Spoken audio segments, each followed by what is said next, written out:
Alright guys, this is a short video for taking pictures, digitizing 3D work. This is Molly and Wes, and we have a piece of artwork here, and Molly created this background with just 2 pieces of craft paper.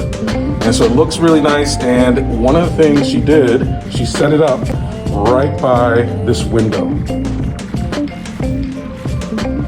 And so it's casting a really soft light, which is really good. So you might need to, you could use some table around the house, maybe just a cardboard box to hold up the background.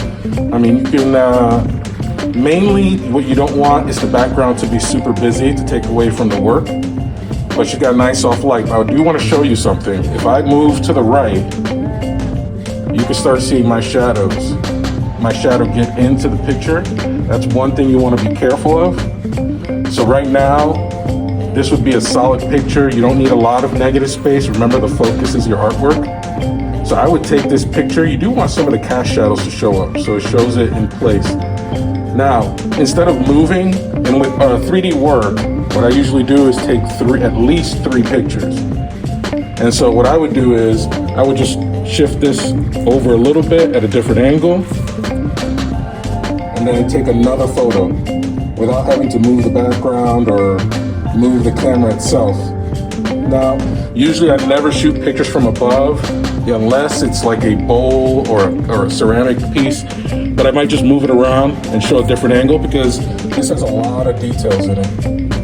And that would be the 3rd picture. So I usually would say about 3 of these pictures to be able to hand in for a portfolio. Is it good to take a zoomed in picture? Absolutely, and it all depends on what you're taking a picture of. So if you have 3 already and you decide to zoom in like this just to show some of the details, keep in mind the rules of composition still count. So you don't want to take something and just like it doesn't, you got a lot of negative space. Zoom into the actual object, and zoom into the most interesting part. So I like those dots.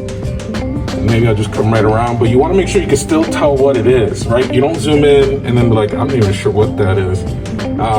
You want to make sure you can still tell what part it is, what part it's of, but it also accentuates something specific. Like, I'll focus on those dots. Is it okay to have a shadow of the piece itself? Yes, the shadow.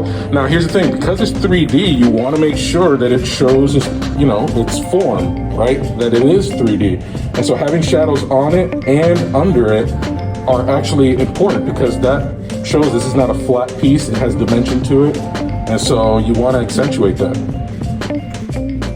All right, for iPhone users, you are going to have to change the file format for your photos. So to do that, you're going to have to go into your menu.